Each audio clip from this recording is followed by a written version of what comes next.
History has a funny way of changing course. It rarely arrives with a roar. Usually it arrives with a shrug. You see a headline flash across your phone, a government buying a few airplanes, and you naturally scroll past it. It looks like just another routine receipt buried in a pile of budget paperwork. But every now and then, one of those boring purchases is actually a disguise for a massive shift in power. It's the kind of move that quietly rearranges the furniture of a nation while everyone else is distracted by the drama outside. If you saw the news about Canada's jet purchase and felt a strange hum beneath the surface, a sense that this was about more than just metal and wings, you weren't imagining things. That instinct is exactly why we need to talk. The story of Canada buying 6 new aircraft and the nearly $750 million attached to them is barely a footnote if you only look at the hardware. But the hardware isn't the point. The point is the machine that bought it. Think about the last few months in North America. The air has been thick with the noise of tariff threats, border disputes, and the loud, messy dance of negotiation. But while those theatrics stole the spotlight, something else was happening in Ottawa. A transformation was taking place rooted not in noise but in procedure. And as anyone who watches stable democracies knows, procedure is where the actual revolutions happen. On paper, the event was simple. Canada announced a massive contract for long-range aircraft, made at home, designed to handle everything from government travel and international diplomacy to emergency evacuations. It was about the basic dignity of a state needing to get its leaders and citizens across vast distances when it matters most. That part is clear. But the real story, the one that affects you, is how that decision was reached. It signals a complete rewiring of Canada's procurement institutions. You don't need to be a military expert to get this. You just need to care about how a democracy aligns what it values with what it can actually do. To see the big picture, look at the backdrop. For years, Canada's way of buying defense equipment was famous for being sluggish, confusing, and tangled in red tape. That might sound like a boring technical problem, but it hits your life harder than you think. When a government can't make decisions, tax money burns up in delays, strategic needs are ignored, and regular citizens live with the consequences of a state that can't act clearly. That is why the recent shakeup in Ottawa is a big deal. A system famous for freezing up was re-engineered to centralize power, smash through bottlenecks, and actually get things done. This wasn't just a political coat of paint. It was a serious attempt to solve a classic democratic problem. How do you build a system that moves fast without losing accountability? You might be wondering, does shuffling an agency really change anything? As we dig into this, you'll see that changing how the system is built can change history just as much as passing a new law. What makes this specific purchase so fascinating is that it was the first real test of this new engine. In a world obsessed with tariff threats coming from Washington, Ottawa didn't shout back. Instead, they put their competence into gear. It is easy for a government to say they support local industry. It is much, much harder to build a machine that turns those words into signed contracts and actual capabilities. In this case, the machinery worked faster than anyone expected, maybe even faster than some people thought possible in Canada's cautious culture. As we look at this, remember, this isn't a transaction, it's a window. It shows us the struggle to balance independence with reliance on neighbors and ambition with restraint. If you look at the jets, you see a shopping list. If you look at the institution behind them, you see a strategy. Deep down, buying equipment is an expression of a nation's soul. When a government decides how to buy something, it is deciding what matters, speed or slow debate, homegrown talent or international competition, standing on your own 2 feet or relying on alliances. If you sensed that this decision was more than just routine maintenance, you were right.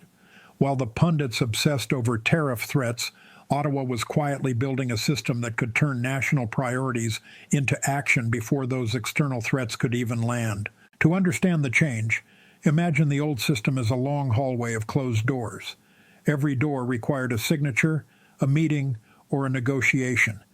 The intentions were good, oversight and caution, but the result was paralysis. In a democracy, paralysis usually favors the status quo. even when the status quo is broken. Under the old rules, decisions took years, not because people were lazy, but because the system rewarded being careful over being effective. You probably see this in your own life, where layers of bureaucracy replace actual responsibility. The new agency flipped the script. It pulled authority to the center, not to grab power, but to restore clarity. If you wonder why that matters, think about trust. We lose faith in governments when they make bad choices, sure, but we also lose faith when they refuse to make any choices at all. A system that moves fast and openly signals respect for the taxpayer. Against this backdrop, the fleet itself takes on a new meaning. These planes might seem like ceremonial luxuries, but look closer, and they are essential tools of statecraft. A country needs to be able to move its diplomats and emergency teams wherever the fire is. You might not think about how governments travel, but the ability to extract citizens from danger or show up for a negotiation depends on having your own ride. When you can't do that, it's not just inconvenient. It hurts national pride and safety. The old broken fleet forced the government to react to problems rather than manage them. When a nation lacks the tools, it has to improvise, which is usually expensive and messy. You don't need a spreadsheet to know that using short-term band-aids to fix structural problems is a bad idea. You end up mortgaging the future to pay for the present. So when the new agency looked at Canada's needs, they didn't treat them as distant theories. They treated them as immediate realities. This shift from thinking to doing reveals something fundamental. Democracies often struggle to move at the speed of the real world, not because they are stupid, but because they are designed to argue, not to sprint. But in a moment of geopolitical stress, agility is a weapon. This aircraft contract was the proof of concept.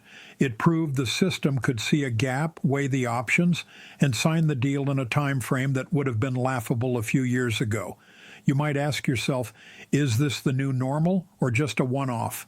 That question is going to shape Canada's future more than any single purchase. What fascinates me is the silence of it all. While the U.S. tariff talk sucked up all the oxygen, Canada didn't escalate the rhetoric. They just poured concrete for a stronger foundation. There is a lesson here for all of us. Resilience doesn't come from shouting. It comes from the unglamorous work of fixing the gears of governance. You might not feel it today, just like you don't notice the steel beams holding up a building. But those choices determine if the system stands or falls. Strategically, awarding this contract to a domestic company was a massive signal. It was a vote of confidence in Canada's own industrial base. This creates a feedback loop. A strong industry gives the government more options, and more options make the country stronger and less pushable by outside forces. This is where the mechanics get interesting. A procurement system is an arena where incentives crash into each other. Bureaucrats want safety, politicians want credit, companies want contracts, and you, the citizen, want to know your money isn't being wasted. When those incentives are messy, everything slows down. But here, they aligned the incentives, and suddenly the machine hummed. One striking thing was how they treated time. In this world, time is a strategic resource. Delaying a decision destroys capability just as much as cutting the budget does. When equipment rusts out and staff can't train, the public pays the price in subtle, heavy ways, diminished influence and higher emergency costs. By shrinking the timeline, Canada challenged the old pattern. The new structure created one clear path of authority instead of a maze. Critics worry centralization kills oversight, but often, oversight is better when you know exactly who to blame.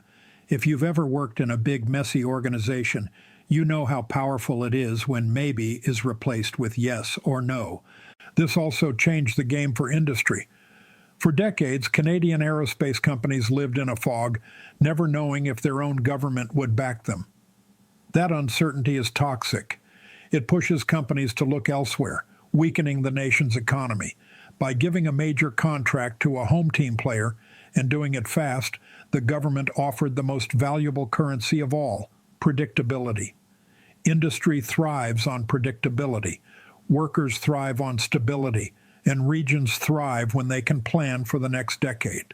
If you wonder why some countries have powerful industries and others don't, it's usually not about subsidies. It's about whether the government is a reliable partner. Finally, look at the international angle. The tariff threats were loud. Tariffs always are. But beneath the noise, Canada's response was not to act out, but to quietly reduce its vulnerability.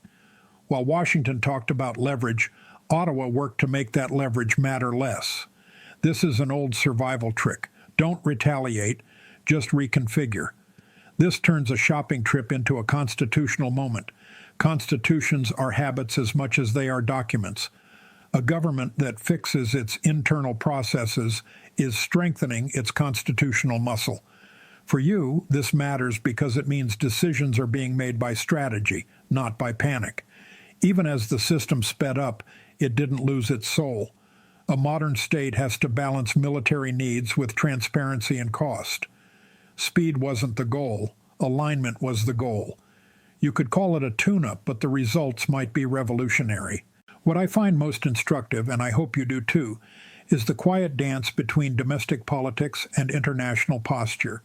The relationship between Canada and the U.S. is a delicate balance of deep friendship and occasional friction.